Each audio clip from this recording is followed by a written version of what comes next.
Hello and welcome into another episode of Locked on Wolves. Today on the show, we're going to talk all about the Timberwolves' early season schedule, why it is vital for them to get off to a hot start this fall. Also, we'll take a peek at the Bleacher Report list of the ceilings for the best 25 and under players in the NBA, where Anthony Edwards ranked in this top 10, where he should rank, and the players around him on the list. I'll give my thoughts on the whole thing. It's all upcoming on the show. Welcome in. You are Locked on Wolves. You are Locked On Timberwolves, your daily Minnesota Timberwolves podcast. Part of the Locked On Podcast Network. Your team every day.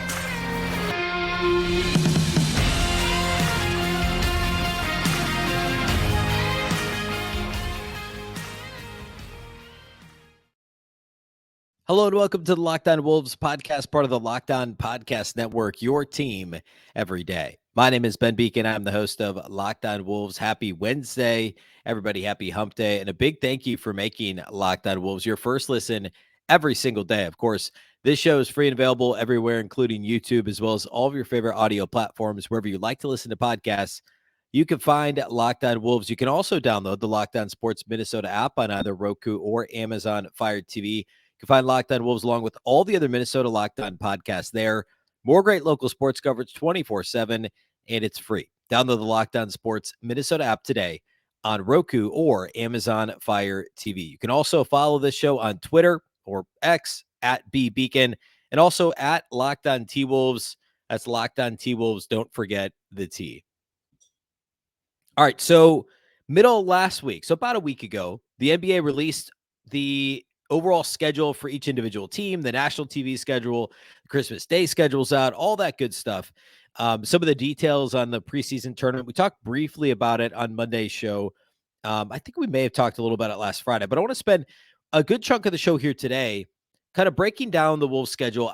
I don't want to officially give a win prediction yet, although I will say, as an aside, also plug in another Locked On show. Locked On Fantasy Basketball is a fantastic show with Josh Lloyd, like the best ranked fantasy basketball show out there that you'll find.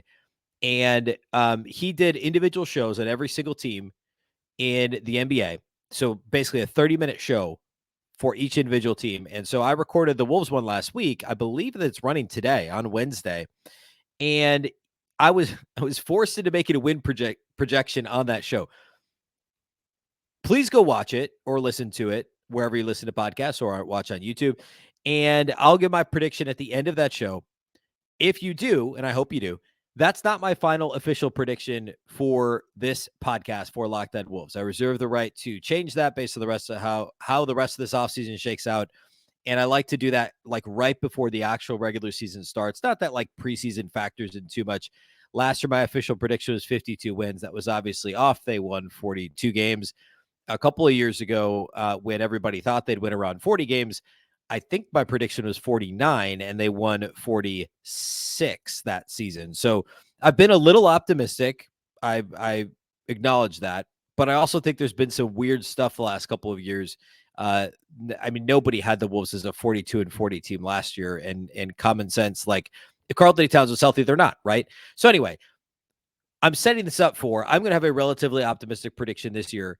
And I certainly was more optimistic than Josh in the Locked On Fantasy Basketball show. All that to say, I want to talk about today, if you break the schedule down into essentially sections, and no matter what you do before the season, it's arbitrary, right? You can do it month by month, you can do it by season quarters, you could do it, end of the calendar year, you could do pre and post All-Star break. So what I did is I just kind of, again, it's arbitrary, right? I looked at where I thought the schedule got easier, or at least the easiest parts of the schedule, and then kind of said, all right, this is where it's easy. This is where it feels like it's getting harder. And it's a good point in time for a benchmark, right? So let's start with how the season opens.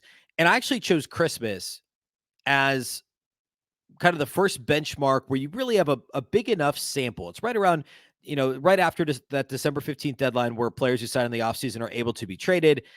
Teams start to kind of feel like they know what they have. You're about a third of the way, a little more than a third of the way through your slate. And actually that will also be post in-season tournament now, right? Because the Wolves have 4 in-season tournament games scattered throughout mid to late November. The actual in-season tournament knockout rounds, quarterfinals, semifinals, championship, or finals, or whatever they're calling it, that's December 4th through the 8th, basically, right? So this is after the in-season tournament. It's 28 games into the season. I'm going to give you the record I think the Wolves need to have at Christmas in order to feel good about the start to the season. And first, I'm going to set you up for why that's so important. The Timberwolves play 5 of their first 7 games on the road, or excuse me, at home. That would be an important, that's an important distinction, right? 5 of their first 7 at home. They did the same thing last year too, but only went 4-3. And remember some of those losses, and you could go back several years. I mean, there's been a couple of years where they played Detroit or Orlando at home to start the season, teams the Wolves should beat, and they beat, but barely. And then they go out and they, lay an egg against a team that, or just aren't competitive. Remember that Bucks game last year that was just simply not competitive. Like it's been disappointing start to the season after disappointing start to the season for the Wolves. This is another golden opportunity. 5 of 7 at home, and rest advantages. We'll talk a little bit more about that here in a minute, but early in the season, rest advantages. But you look at the first couple of weeks of games. At Toronto to open on Wednesday, October 25th. Obviously, playing on the road to open the season is not easy. Toronto is a team with a rookie head coach. They're also now in the middle of a legal battle. Allegedly, their new coach and staff stealing secrets from Boston, from the Knicks. That's a whole thing. But this is a team that the FanDuel over-under has their win total at 36.5 wins right now over our friends at FanDuel Sportsbook. That seems a little high to me. Again, very early to fully judge this, but that's a winnable game for Minnesota, right? And then you come home to play Miami. Who knows Jimmy Butler's status? It always feels like he's kind of 50-50 to play, well, kind of period, but especially against the Wolves. And then at Atlanta, another winnable game. Home for Denver, Utah, Boston, New Orleans. You got to at least split those games. Now, that's a tougher start to the season than last year in terms of, the five of the first 7 are at home, but your 4 home games, or your 5 home games, I should say, are Miami, Denver, the defending champs, Utah, Boston, and the Pelicans. So all, except for New Orleans, they're all, I guess Utah wasn't a play-in team. But they're all competitive teams, right? There's no Houston's, Detroit's, teams like that mixed in there. So it's not a real easy 5 of 7 at home, but still, 4-3 actually doesn't feel terrible there. You should win at Toronto. You should win at least 3 of your 5 home games. So that's 4 wins right there. And you should win Atlanta. So realistically, 5-2 feels right. 4-3 would actually not be the worst thing there. And then it's a long road trip. It's a 5-game road trip with 2 games at Golden State and 1 at Phoenix, and then winnable games at San Antonio and at New Orleans. So it's actually not that easy of a start to the season. But then it lightens up a little bit. Then you get into home for the Knicks, home for Philadelphia and Sacramento, which are tough, at Memphis, home for Oklahoma City and Utah. And then you get the in-season tournament. You have at Charlotte, at New Orleans. Both should be wins. At Dallas is probably a toss-up. Home for Indiana should be a win. So as you get closer and closer to the holidays, the schedule lightens up. That week before Christmas, home for Indiana, at Miami, at Philadelphia. Obviously, those 2 are really tough. Home for the Lakers, at Sacramento, at Oklahoma City, home for Dallas, home for the Lakers to end the calendar year. My take at Christmas, based on the Wolves schedule, based on rest advantages, which we talked about the other day, and I'm going to see if I have the actual, let's see. The rest advantage is pretty, I lost it here. The rest advantage is pretty significant early in the season. Even if the matchups themselves are difficult, I still think the Timberwolves could realistically be, I'm going to give you this number, 16-12 at Christmas. And I would feel pretty good about that start to the season. 17-11 is real. Actually, I think realistic, but 16-12 would be my target because it's not an easy schedule, although the rest advantages are frequent. I'm going to see if I can pull this back up here where I had, it was a tweet by, here we go. I had this the other day. Matt Moore of Hardwood Paroxysm on Twitter, of course, one of the hosts of Locked On Nuggets, does a great job at the Action Network. He said the Wolves are a buy early, sell late team because they have 4 back-to-backs in the first half of the season, the fewest in the league. They have 11 rest advantage games in the first half of the season. Now, that's not simply pre-Christmas. That's first half of the season. And I think he's counting that as pre-All-Star break. So, yeah, the schedule's tough, but you have a lot of rest advantages. I think 16-12 or 17-11 at Christmas time, that's about right. That's where the Wolves need to be. And frankly, November, December are arguably the hardest 2 months in terms of strength of schedule. So 16-12 would feel okay. I want to talk next about what happens after the first year, how the schedule does lighten up. And even though the rest advantage kind of goes away in the second half of the season, and in some ways they just simply have the disadvantage, I still think the second half of the schedule is more friendly to Minnesota, and that's going to push us closer to a mid-high 40s win total looking at this right now. So we'll talk about all that here next. Today's episode of Locked On Wolves is brought to us by our friends over at Ibotta. If you're picking up burgers and hot dogs for a late summer barbecue, you know the weather is still extremely hot in August in Minnesota. You know you're already doing that, so why not get cash back for it while you're out there getting those burgers and dogs? You could do that with Ibotta. Ibotta gives you cash back on hundreds of grocery items from produce to personal care to pantry goods, so you can make sure you're beating inflation no matter where you're purchasing or what you're purchasing. Either link your loyalty account or upload your receipt after you shop and get your cash back.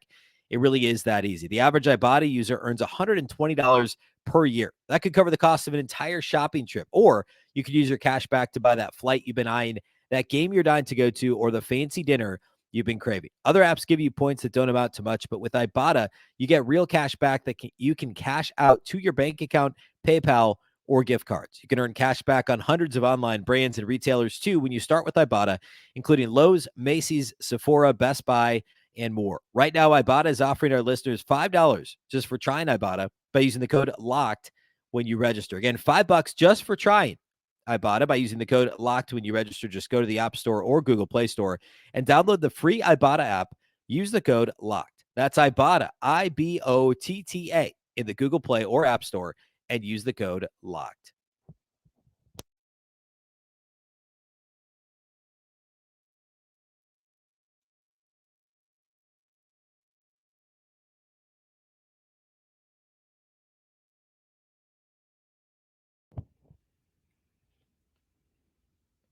A big thank you once again for making Locked On Wolves your first listen every day. Of course, every day as we'll be back on Friday. We'll preview Saturday morning. It's like a 7:40 Eastern or maybe 7:40 Central. It's a before 9 a.m. Central tip for FIBA, Team USA's first game of the actual FIBA tournament Saturday morning. So we'll preview that on Friday. We'll talk about some more off-season related stuff, some more of those ranking articles around the internet. Those are always fun to talk about this time of year. Yes, FIBA is going to be fun the next couple of weeks. It's still August, so it's ranking season, frankly. So we'll do a lot of that on Friday. And then also we'll be back again next Monday. We're still Monday, Wednesday, Friday here for the next couple of weeks. And then we'll go daily again because believe it or not, we're just like a month away from training camp, then preseason. And as we all know, it happens quickly once we get to that point. All right. Continuing the schedule conversation, my thought for the Wolves record at Christmas should be 16-12 should be the target. I would also accept 17-11. I think that would be that's reasonable, even with how difficult the schedule is. Then post Christmas, and again, relatively arbitrary. You could call it calendar year, whatever. But then post Christmas, things do lighten up a little bit. You get mixed in there. You get the Knicks. These teams are like, there aren't that many true like bottom feeders, right? I mean, the Thunder obviously aren't that anymore. So you're talking about maybe Houston, maybe Detroit, San Antonio. Like they're just Charlotte. Like there aren't that many just awful tanking teams anymore. Like there have been. The Western Conference is really good. So a lot of these teams I'm rattling off, like I know the Knicks are good.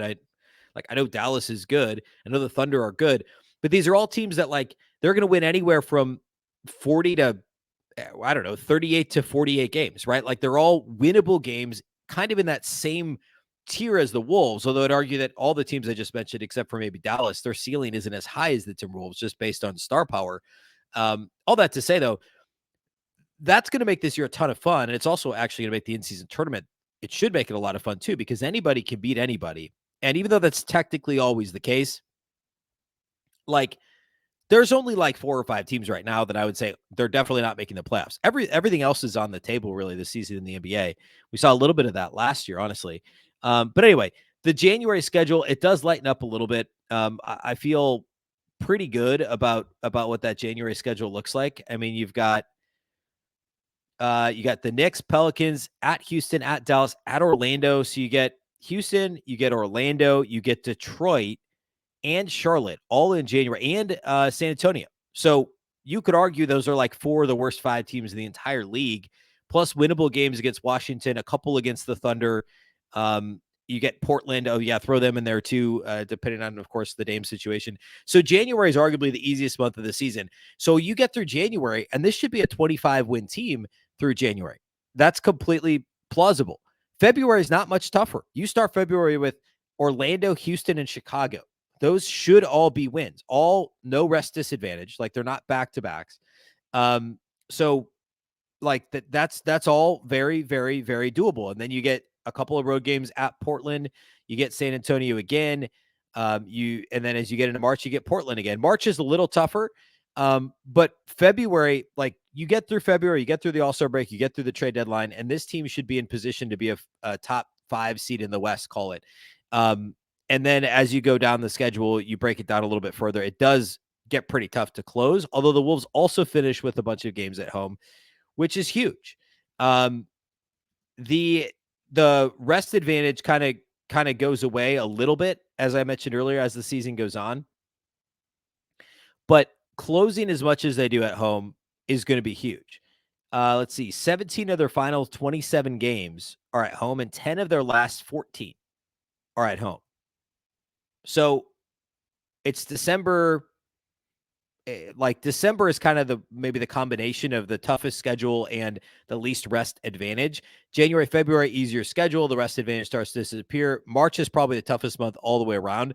But then you close strong late March into April with a lot of games at home. And there's a stretch late March into April. Home games against Chicago, Houston, and Toronto consecutively. And then a home game against Washington a week later. You finish the season with home games against Atlanta and Phoenix. It's possible that Phoenix game means something, but there's winnable games down the stretch for Minnesota. And as we saw last year, that really mattered. Like, they finished with that weird back-to-back matinee San Antonio, New Orleans thing. And the New Orleans game mattered quite a bit, right? And the Wolves beat San Antonio, and they won that New Orleans game despite the Jaden McDaniels situation. That was just it was fun to have meaningful basketball the last weekend of the season. Ideally, the Wolves are in a situation where it doesn't matter for good reasons. But that close is going to be pretty interesting. So I'm not going to give that official win prediction, but just know that I'm shooting for 16-11 by Christmas. 16-12 or 17-11 by Christmas. Probably 25 to 27 wins by the end of January. And I'm just going to say, generally, you're looking at an upper 40s win total this year. And again, if you just look at it, and this is completely oversimplifying it, there's a million other factors, but this was a 46-win team 2 years ago. Objectively speaking, the roster was better last year and is better this year than it was 2 years ago when they won 46 games. Last year, they only won 42, but arguably their best all-around player last year, Karl-Anthony Towns, missed 52 consecutive games, only played in 29 regular season games, I think it was. And they were only 6 games worse. So consider that. It doesn't look that bad.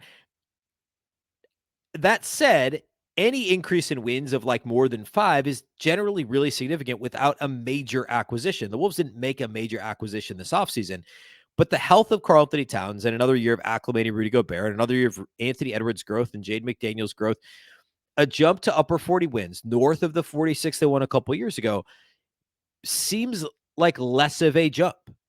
Right? They have a good coach in Chris Finch. They have a staff that now has some continuity. They have a front office that's been in place for, a year and 3 months, which isn't a lot, but like, hey, it's more than was the case at this time last year.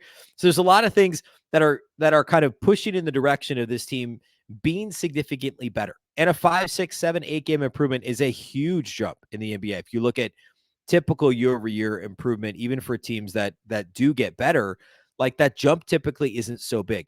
So my preliminary kind of range I'm going to give you is that I'm not even going to give a range. I'm going to say upper 40s wins. I think that's completely feasible. And the ceiling of this team is obviously even much higher than that. Now, last year, there was a lot of that murky middle in the NBA.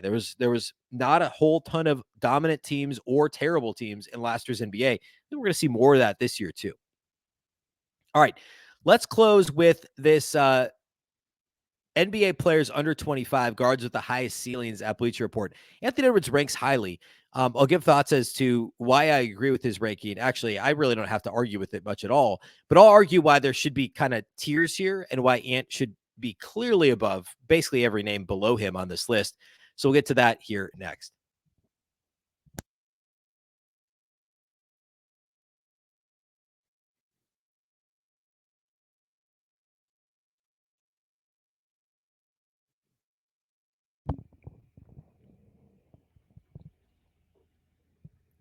All right, let's close by talking Anthony Edwards. There's a Bleacher Report article by Zach Buckley, who generally does a good job over at Bleacher Report. We like to read his pieces in the offseason, talk about them on the show.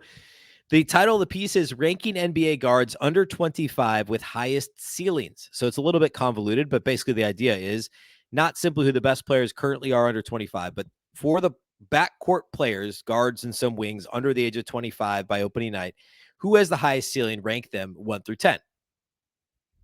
Honorable mentions: Jalen Green of the Rockets, Tyler Hero, Tyrese Maxey, and Amen Thompson of the Rockets. Then he gets into the top 10. Josh Giddey of the Thunder is at 10.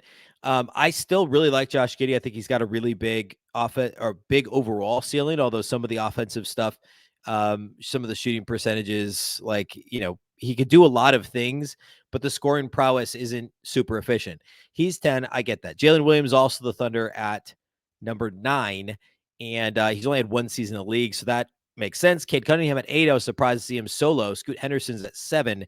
I'd actually probably flip those. I'd put Cade ahead of Scoot. Darius Garland at 6. I'd also consider putting Cade Cunningham ahead of him. LaMelo Ball still at 5. This is interesting because remember, Ball was an all-star 2 years ago, was hurt a bunch last year. Obviously, the Hornets have not had the team success that many predicted after his rookie season. And he talks about the gaudy numbers and the highlights early, but the shooting has not been consistent enough, and also his teammates have not been good enough. So he's got him at 5. Tyrese Haliburton at 4. And honestly, of all the players on this list, besides number 1, who you could probably guess who it is, but we'll get to it here in a minute. Tyrese Haliburton's probably the second best of all the players sitting here today. I think many would think that Haliburton's overall ceiling may be limited because of his modest athleticism. And I mean, I don't know, he's a really good shooter. He does a lot of things well. He's just not ultra dynamic, but right now he's probably the second best player on this list. I would say, I mean, he's a better player. This is maybe sacrilegious to say on a Wolves podcast, but I think in a vacuum, Tyrese Haliburton today is a better player than Anthony Edwards. I would rather have Anthony Edwards hands down moving forward. There's no question about that. So before you come at me with pitchforks and torches, I'd rather have Ant than Tyrese Haliburton. But sitting here right now in August of 2023, Tyrese Haliburton's a better player. Number 3 on this list, Ja Morant. I'd say the same thing about Ja. I think Ja's a better player than Anthony Edwards right now, but Ant's a better shooter and he's a far better defender. And also, Ant's off the court issues, I don't know that I called him. Well, I don't know. Ant's had some missteps, right? Like he's said some stuff, he's posted some stuff that aren't great, and he's apologized for them, and hopefully has learned from them. Hopefully the case is the same for Ja. His are a bit more serious, very literally, gun-related incidents for Ja Morant. You have to take that into account here, right? But even without that, given that Ant's got the bigger, stronger frame and can take contact better and is a better shooter, he should age better than Ja Morant. And the ceiling is higher than Ja Morant, and he's a much better defender than Ja Morant. So I would say sitting here right now, Ja is the better player, but that could change as soon as next year, simply because of the defensive end of the floor. But anyway, Ja's 3 on this list. Ant is number 2, and you guessed it, Luka Doncic is number 1 for which of the players under the age of 25, backcourt players, have the highest ceiling. I agree 100% with this list. Well, I shouldn't say that. I agree with where this list landed. Luka's 1, Ant's 2. I buy that all the way. I probably put Haliburton 3 because I'm worried about all the things I just listed with Ja. Sitting here right now, you could argue that both Ja Morant and Tyrese Haliburton are better players than Anthony Edwards, and Ant would be the 4th best player on this list. That's going to change, and that's why Ant is number 2, because this isn't a sitting here right now list in a vacuum. It is a highest ceiling for players under the age of 25, and Ant has a higher ceiling than those guys. You could even argue, I could build the case for Ant having a higher ceiling than Luka Doncic, It's primarily centered around age because he's younger than Luka and athleticism. But it's a tough argument to make simply because Luka's so good now. Like he's already like a top 5 or 6 player in the league. A couple years ago for a stretch, he was the best player in the league. He's a solid defender. He's one of the best, probably 2 or 3 offensive players in the entire league. I say he's a solid defender. He's a passable defender who could be better, but he's got some clear holes. Ant is a pretty darn good defender. Like the only real issues he's had are the off-ball lapses and then not bringing it every single night against lesser competition or in games that maybe aren't as high profile. That is an issue. But ultimately, if your team's good enough, you're getting judged on those big moments. And so I think because of the athleticism, the size, the two-way ability, Anthony Edwards, you could build the case for him having a higher ceiling. But I think because Luka's already so good, already an MVP candidate, and Ant just broke through the All-Star ceiling, I guess, last year and hasn't yet been all NBA, you can't really argue that, I don't think, in good faith at this moment. A year from now, Ant makes a leap, Mavs disappoint again, and it becomes much clearer what Ant's path would be to having a greater overall career and a higher ceiling than one Luka Doncic. But this list is a solid list. Like I can't really argue with it. 5 and below, like you could quibble a little bit with, as I mentioned, Scoot at 7 and Cade Cunningham at 8, with Darius Garland at 6 and the ball at 5. That 5 through 8 you could shuffle around a little bit. But I say 4-3-2-1 is right. Maybe Tyrese Haliburton at 3 and John Morant at 4, but Ant at 2 and Luka at 1. I get that. I think it makes a lot of sense. And I've said this in a lot of different ways on the show. Even if Ant struggles now with, the leap last year wasn't as significant as we wanted it to be from an efficiency standpoint and a consistency standpoint, he improved in areas that matter a lot, even if it doesn't show in all the advanced stats and in all the raw stats, but the decision-making, the ability to play within a team concept and the ability to lock down in big moments against big time players on the defensive end of the floor. Those are all massive steps in the right direction for his long-term development and the future of the Wolves team that he's now the centerpiece of, as identified by Tim Connolly and the team leadership. All right. Speaking of Ant in the future, that's what we'll talk about on Friday's show, is specific to FIBA World Cup, the Team USA game early Saturday, stateside, I don't know.